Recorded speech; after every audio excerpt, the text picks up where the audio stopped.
ఏసులో కూర్చొని మనకు ఒక ఆకారం ఉంది, అసలు తీరు తినలేని స్థితిలో మనం ఉన్నాం. కానీ ఇప్పుడు ఏసువారు అయితే ఏం చేశాడంటే మనకి ఒక ఆకారం ఇచ్చాడు. ఏసువారి రావటం వల్ల అలలుయా.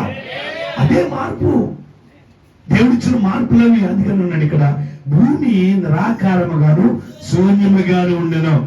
మరి ఏసువారి కూర్చున్నప్పుడు మనందరూ ఇక్కడ శూన్య స్థితి, ఏమీ కనబడని స్థితి. ఇప్పుడు పైకి చూస్తున్న ఆకాశం అంతా శూన్యంగా కనబడదు, అలా కనబడింది ఒకప్పుడు మన ప్రభువులకు రాకముందు.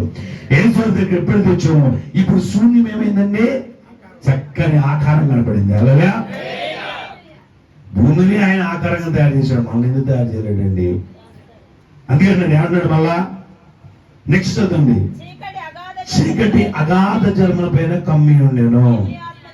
చీకటి ఎక్కడ ఉందంటే అగాధ జలముల పైన కమ్మి ఉంది. దేవుని ఆత్మ జలముల పైన అల్లాడుచుండెను. దేవుడు వెలుగు కమ్మని పలకగా వెలుగు కలిగిందంటే చీకటి, అక్కడంతా చీకటి, వెలుగు లేదు, వెలుగు లేదు, అంతా చీకటే. ప్రభు ఏమన్నాడు, చీకటి పోవాలి, వెలుగు రావాలి. అలా ఆయన ఎప్పుడైతే చీకటి పోయి వెలుగు కలిగిన, చీకటిని వెలుగుని వేరు చేశాడు. మరి చీకటిలో వెలుగు కలిగి చేశాడు, మళ్ళీ చీకటిని వెలుగుని వేరు చేశాడు. ఎలాగిది? భూమి తిరుగుతూ ఉంటాడు, ఒక పక్కన ఏమొస్తుందండి, చీకటి వస్తుంది, ఒక పక్కనేమో వెలుగు వస్తా ఉంది. ఈ రెండింటిని వేరుపరిచాడు. ఎలా మార్చేశాడండి! హల్లెలూయా. రాత్రిని పగలు కూడా ఆయన తయారు చేశాడు. అంటే ఆయన ఎంత మార్పు చేశాడు సృష్టి అవుతుంది. ఆమేన్, హల్లెలూయా. ఇలాగ మనం గమనిస్తే యేసు ప్రభు వారు మార్పు చెందింపచేసే దేవుడు, మన జీవితాన్ని మార్చే దేవుడు. హల్లెలూయా. ఈ చేంజింగ్ ఎక్కడ జరగదు, ఎక్కడ జరిగేది కాదు. ఎంతే బ్రతుకు ఇలాగే ఎక్కడేసిన మొక్కలు అక్కడ అన్నట్టుగా అలాగే ఉండిపోయే స్థితులు, అలాగే ఉండేట బ్రతుకులు లోకంలో ఎన్నో ఉన్నాయి. కానీ మన యేసు అయితే మన జీవితాన్ని ఖచ్చితంగా మార్చి ఒక మహిమకరంగా నిలబెడుతున్న గొప్ప దేవుడు. హల్లెలూయా. అందుకని అంటున్నాడు, నేను ఒకప్పుడు బాగా బతికానండి, నేను ఒకప్పుడు ఇలాగున్నానండి, అలాగున్నా, కానీ ఇప్పుడు అయిపోయిందండి నా బతుకు, ఇక నన్ను ఎవడో మార్చలేడని బాధపడుతున్నావా? ఖచ్చితంగా యేసు ప్రతి ఒక్కరిని మార్పు చెందించేసి ఒక మహిమేశ్వరంగా మహిమకరంగా నిలబెట్టే గొప్ప దేవుడు అన్నాడు. హల్లెలూయా. ఈ నమ్మి నుండి చెప్పలు కొట్టి హల్లెలూయా అన్నాడు. హల్లెలూయా. యేసు రక్తమునకే. అంటే కీర్తన 90:3 చూద్దాం. కీర్తన 90:3 యేసు వారు ఎలా మారుస్తాడు? నీవు మనుషులను మంటికి మార్చుచున్నావు. యేసు ప్రభు వారు ఏం చేయగలడండి? మనిషిని మనిషిగా ఉంచగలడు, మళ్ళీ మనిషిని మంటిగా కూడా. అసలు ఎక్కడి నుంచి వచ్చాడు మనిషి? ఆడికండ గీడికండ ఆ జంతు కండ తీసుకొచ్చి ఏమన్నా కండ్ల పెట్టాడు మనకి. మరి కండ్లు ఎక్కడే? మాకున్న కండ్లన్నీ ఎక్కడండి? ఎముకలన్నీ ఎక్కడండి? నరాలన్నీ ఎక్కడండి? మంటి నుంచి వచ్చింది. హల్లెలూయా.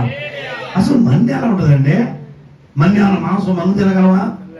మన్ని ఏమన్నా ఎముకలున్నాయా? మన్నుని తీసుకొచ్చి మంటిని మనిషిగా తయారు చేసాడు. ఎలా మార్చేసాడండి! హల్లెలూయా. అలాగనే ఒకప్పుడు మన జీవితాలు కూడా మనిషిగా లేని జీవితాలు మనవి, మంటిలో కలిసిపోయే స్థితులు. అలాంటి స్థితిని కూడా దేవుడు ఏం చేశాడు? మనిషిగా మార్చని కూర్చోబెట్టాడు. హల్లెలూయా. బైబిల్ గ్రంథంలో సౌలు అంటాడు ఒక ఆయన ఉంటాడు, ఈయన అసలు మనిషే కానీ మనిషి కాదు. అందరూ అంటారు, కొంతమంది వీడికి కోపం వచ్చిందంటే మనిషి కాదు అంటారు విషయం. అంటే దాని అర్థం ఏంటి? ఇక మనిషే కానీ మనిషి కానే కాదు. మరి ఎవరు మారుతాడండి అలాంటి వాళ్ళని? ఆయన దేవుడు మాత్రమే మార్చగలడు. ఎందుకంటే ఆయన సృష్టికర్త, నరాన్ని సృష్టించిన వాడు ఆయన కాబట్టి ఆయనే మార్చగలడు, ఇంకెవరి వల్ల కాదు. ఎవరైనా కాదు. ఎవరైనా క్రీస్తు నుండి వాడు నూతన సృష్టి, పాతవి గతించింది. అంటే పాత చేయడం తీసివేసి ఆ మంటి బతుకు, మన్ను బతుకు, ఆ బ్రతుకుని తీసివేసి మహిమేశ్వరిని నిలబెట్టి ఒక మనిషిగా నిలబెట్టే గొప్ప దేవుడు ఆయన మాత్రమే. మంటల నుంచి మనిషిని తయారు చేశాడు. ఎంత చక్కగా తయారు చేశాడు అండ్ యేసు గారు ఎంత చక్కగా ఎక్కడి నుంచి వచ్చాం మనం? మంటల నుంచి మనిషిగా మార్చాడు, మంటిని మనిషిగా మార్చాడు. ఎంత అద్భుతం ఉంది! అలాగే నేను అంటున్నాడు కదా, మీరు కనుక నా మాటని పోతే మనిషిని మళ్ళీ మట్టిగా కూడా చేస్తాను, మార్చేస్తాను అన్నాడు. లేదు, ఆయన ఇటు నుంచి అటు, అటు నుంచి ఇటు కూడా ఏదైనా మార్చాడు. అక్కడ ఆదాము గారిని మంటి నుంచి మనిషిగా మార్చి కూర్చోబెట్టాడు, మనిషిగా తయారు చేసి కూర్చోబెట్టాడు. అలాగే ఇక్కడే ఉన్నాడు. దావీదు దగ్గరికి వచ్చాకల్లా నేను మళ్ళా ఆ మనిషిని మంటికి మార్చేస్తా. ఆయనకి అసాధ్యమైంది ఏది, ఎలాగైనా ఆయన చేయగలడు. హల్లెలూయా. అందుకని ఆయన చేతి కింద, ఆయన బలిష్టమైన చేతి కింద మనం ఎలా ఉండాలట, దీన మనస్కులేనుడి. హల్లెలూయా. ఆయన బలిష్టమైన చేతి కింద దీన మనస్కులేనుడి. అప్పుడు మనిషిని మనిషిగానే తీర్చిదిద్దాడు. మంటిగా ఉన్న నీ జీవితాన్ని కూడా మనిషిగా బతికం చేస్తాడు. మనిషిగా లేవా, జంతువుగానో లేకపోతే రంగురంగం బతుకుతున్నా, అలాంటి నీ జీవితాన్ని, అంటే మనిషిగా ఉండి కూడా జంతువులో ప్రవర్తించేవాళ్ళు లేరా ఉన్నారు. అలాంటి వారిని కూడా మనిషిగా తీర్చిదిద్దే గొప్ప దేవుడు, మార్చే దేవుడు ఆయన మాత్రమే. మారుమయ్య మనిషి, మారుమయ్య మారు మనసు పొందదు, మారుమయ్య మారుమయ్య మారు మనసు పొందదు, మారుమయ్య దేవుని కుమారుడు మారుమయ్యా. వాకిలి కట్టుచున్నట్టు జీవితాన్ని మార్చుకోగలరా? మీ వల్ల అవుతా, మన వల్ల అయితా? మైకేల్ జాక్సన్ గారు మార్చుకున్నాడు. తన యొక్క బయట పైన చర్మాన్ని మార్చేసుకున్నాడు. నల్లని చర్మం మొత్తం పీకి చేసుకుని తెల్లని చర్మం వేసుకున్నాడు. డబ్బు బాగున్నాయి కాబట్టి. ఈ డాక్టర్లు చదువుతుంటారు కదా, డాక్టర్లు చదివే సైంటిస్టులు, ఈ డాక్టర్లు అందరూ కూడా అన్ని చదువుల కంటే, గుండె డాక్టర్ కంటే కూడా, అంటే బ్రెయిన్ డాక్టర్ కంటే కూడా, నరా డాక్టర్ కంటే కూడా, అన్ని డాక్టర్ల కంటే, అన్ని చదువుల కంటే కూడా ఈ కాస్మెటిక్స్ సంబంధించినంటే ముక్కుని వంక సర్జరీ చేయటం, కన్నుని మెల్ల కన్ను సరి చేయటం, అలాగే తోలు తీసేసి మళ్ళీ ఇంకో తోలు వేయటం, ఇలాంటి సర్జరీ చేసే వాళ్ళ వీళ్ళకి మాత్రం బాగా హై వాల్యూ అంటాడు. వీళ్ళకి రావు కేసులు, వస్తే మాత్రం చాలా ఎక్కువ తీసుకుంటారంట. కమల అంటది, అసలు అది చాలా కాస్ట్లీ చదువు డాడీ. చదవటం ఏమో ఈజీగానే ఉంటుంది, కానీ అది చేర్చుకునే సర్జరీ మాత్రం చాలా కాస్ట్తో కూడుకున్నది. ఎందుకంటే అందానికి సంబంధించింది కదా అది. ముక్కు ఇట్లా వంకలు తిరిగింది. సహోదరి శ్రీదేవి తెలుసా మీకు? అంటే మన ఇంటి దగ్గర సహోదరి కాదు, సినిమాల్లో ఉన్నటువంటి శ్రీదేవి గారు. ఆ ముక్కు ఫస్ట్ వచ్చిన ఎంత బండ ముక్కు, లాస్ట్ కోటి ఎలాగా తయారైంది. ఎందుకని? ప్లాస్టిక్ సర్జరీ చేయించుకుంది. అలాగనే ఈయన గాలి చేసే ప్లాస్టిక్ సర్జరీ అని పేరు, కానీ ప్లాస్టిక్ ఏం పెట్టరు. ఏం తొడలోది ఏం ఎక్కడో చోట తీసి కన్నం తీసి ఇక్కడ తయారు చేసి పెడతారనమాట. దాన్ని అలా సెట్ చేస్తారనమాట. అది చేయటం చాలా గ్రేటెస్ట్. అది ఒక అన్నాన్ని తయారు చేస్తారు. అలాగే మైకేల్ జాక్సన్ ఏం చేసే, డబ్బు ఉంది కదా, బాగా డబ్బు ఎక్కువ పెట్టేసి చర్మం మొత్తం పీకేసేసి తెల్ల చర్మం వేపించేసుకున్నాడు, మార్చేసుకున్నాడు. కానీ ఎక్కువ కాలం బతికాడా? ఎందుకని? దేవుడిచ్చిన చర్మం వేరు, ఈ చర్మం వేరు. ఈ మధ్య ఏదో ఒక లైట్నింగ్ క్రీమ్ అనేది వచ్చిందంట. అది ఏదో క్రీమ్ అంటారు, సన్ లైటింగ్ ఏదో అంటారు, స్క్రీన్ లైటా అది రాసేస్తున్నారు నల్లోడు కూడా. నేను ఒకసారి బేరం అన్న ఒక ఆయన చూసి నాకు పోయి వేసింది ఏంటంటే, ఎంత నల్లగా ఉండేవాడు ఒకేసారి తెల్లగా వచ్చాడు. ఏందయ్యా ఎవరో నేననే గారు ఏంటి అలా చూస్తున్నారు అన్నాడు. ఎంత తెల్లగా ఎలా అయ్యావే, తెల్లారి బయటికి చర్మం మార్చావా? లాస్ట్కి ఏమొచ్చింది తెలుసా, ఈ గారికి అది ఏమైందంటే చర్మం ఊడిపోతుంది, పైపే చర్మం ఊడిపోతుంది. ఇక తర్వాత లోపల ఉన్న కన్నంత బయటకు వస్తుందంట, బయట పారేసాడు కదా దాన్ని. మళ్ళీ మామూలు చర్మం వచ్చేసి, ఇది రాసినంతసేపు తెల్లగా ఉన్నాడు అంటే చర్మం అంతా ఊడిపోతుంది, పై చర్మం అంతా, లోపల ఎర్రని చర్మం వచ్చేసింది. డాక్టర్ గారు చూస్తున్నాడంటే, బాబు ఎట్టగ రాసేసాడంటే మొత్తం కండలు వచ్చేస్తుంది. యోగు గారు కనుక ఎలా కండ్లు ఊడిపోయింది, నీకు కూడా అలాగనే కండ్లు ఊడిపోతాను. కానీ అప్పుడు ఆపేసాడు. ఇక మళ్ళీ మామూలు చర్మం వచ్చేసింది, మళ్ళీ నల్లగా తయారైపోయాడు. ఏమేం చేశాడు మైకేల్ జాక్సన్ గారు? తన శరీరం మొత్తం మార్చేస్తున్నాడు చర్మం వేసేసుకొని. కానీ దానివల్ల ఏమైంది తెలుసా, తనలో శరీరం అన్ని మార్పులు జరిగేసరికి తట్టుకోలేక రకరకాల రుగ్మతలు, రకరకాల వ్యసనానికి వెళ్ళిపోయాడు. ఆ బాధ భరించలేక. మన ఈ మధ్య కూడా ఎవరు అమ్మాయి ఇలాగే చేయించుకుంటే ఆమె తట్టుకోలేక చచ్చిపోయింది తెలుసా మీకు? దానికి ఒక మాట ఉంటుంది చూడండి, ఎక్కడంటే అది 8 రండి 13:23 వచ్చింది. 13:23 కూషు దేశస్థుడు తన చర్మం మార్చుకోగలడా? చిరుతపులి తన మచ్చలను మార్చుకోగలదా?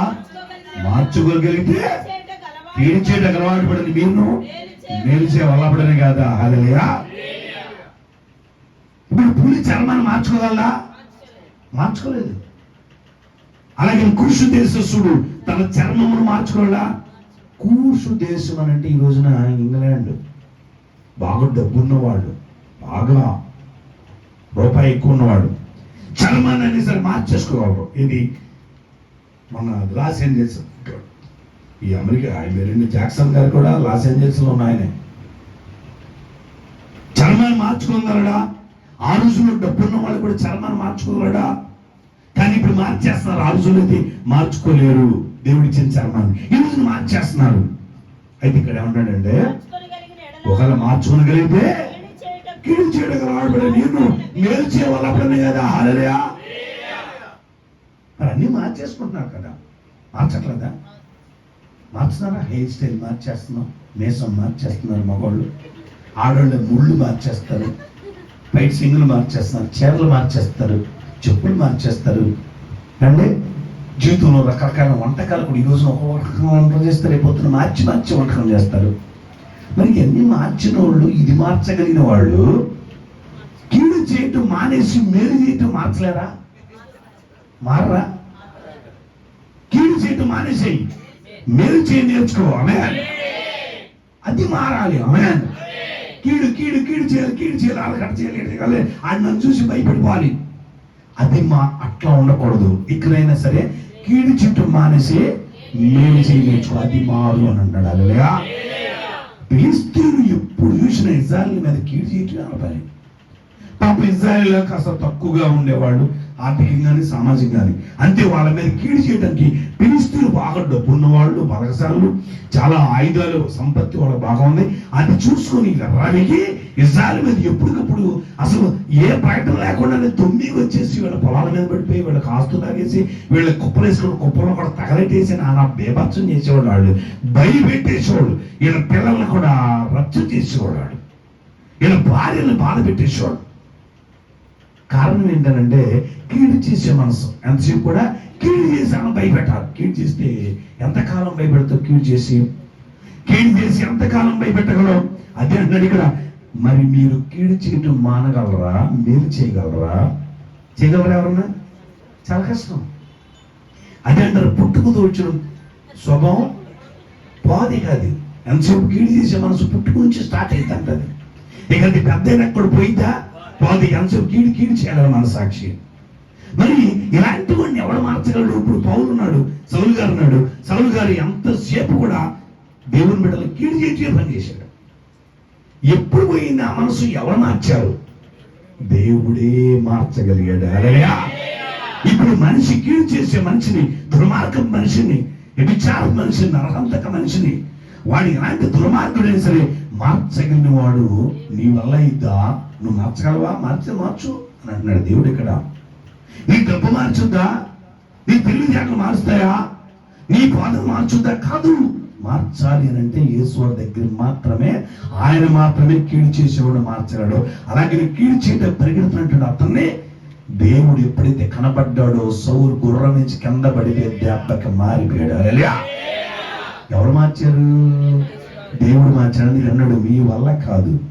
అసలు మీ కీడు చేయటంలోనే, మేలు చేసే మనసులోనే మారట్లా. మీరు భార్య మంచి వంటకం చేసినా కానీ, మొన్న వాళ్ళు చెప్తున్నారండి, చక్కని వంట చేసిందంట, అంతే తిన్నాడు, ఎక్కి కొట్టేసి పీక మీద కాలేసి పొట్ట మీద కాలేసి మళ్ళీ ఆ ఒక్కడు ఫోన్ చేసి ఎక్కడ ఫారిన్లో ఉంటే, అక్కో వేసేస్తున్నా, కేసేదని వస్తే నా మీద మీరే చూసుకోండి, వేసేదా తమ్ముడు. ఎట్లాంటి బ్యాచ్ ఉన్నారండి లోకంలో. వాళ్ళలాంటి కూతురే కదండి ఈ అమ్మాయి. పిల్లలు మళ్ళీ ఆడపిల్లలు, చిన్న చిన్న పిల్లలు వాళ్ళు ఏడుతున్నారు, వీళ్ళు తాగొచ్చి కొట్టేసి ఆమె వండింది తింటమే కాకుండా ఎన్ని సంవత్సరాల నుంచి ఎన్నో సంవత్సరాలు పెళ్లి అయిందని చేయటంతో ఈయన మార్చగలరు. మరి ఎవరున్నారు? ఎవరు మార్చగలరా? దేవుడు మాత్రమే మార్చగలరు. హల్లెలూయా. పోలీసులు లాఠీలు మార్చలేకపోతుంది, పోలీసులు మార్చలేకపోతాం, లాయర్లు మార్చలేదు, జడ్జీలు మార్చలేకపోతాం. ఈ లోకంలో ఎన్ని కేసులు ఉన్నాయి తెలుసా? లోకంలో జడ్జీల దగ్గర ఎన్ని కేసులు తలపట్టుకుంటున్నారు వాళ్ళు. కారణం ఏంటంటే ఇలా మార్చగలిగిన వాడు ఎవడు లేడు. సిఐ గారు అన్న నాతో, ఎవరిని మీరు మైకులు పెట్టుకోండి కానీ సౌండ్ తగ్గించుకోండి, మేము మిమ్మల్ని ఏమన్నా. కానీ విషయం ఏంటంటే, మాకెందుకు మీరంటే ఆనందం అని అంటే, మా లాఠీ వల్ల మారినోడు మీ వాక్యం ద్వారా మాట్లాడారు. ఎవరు మార్చగలడు మనిషిని అంటే దేవుడు వాక్యం మార్చుద్ది. ఆ వాక్యమే దేవుడు. హల్లెలూయా. ఆ వాక్యం ఎవరండి? దేవుడండి. దేవుడే మనిషిని మార్చగలడు అంతే. ఎక్కడ ఎవరి వల్ల కానే కాదు. ఎవడో దేవుడిని మార్చలేడు. దేవుడు మాత్రమే మార్చగలడు. నేను నమ్మిలో ఉంటే చెప్పగలడు.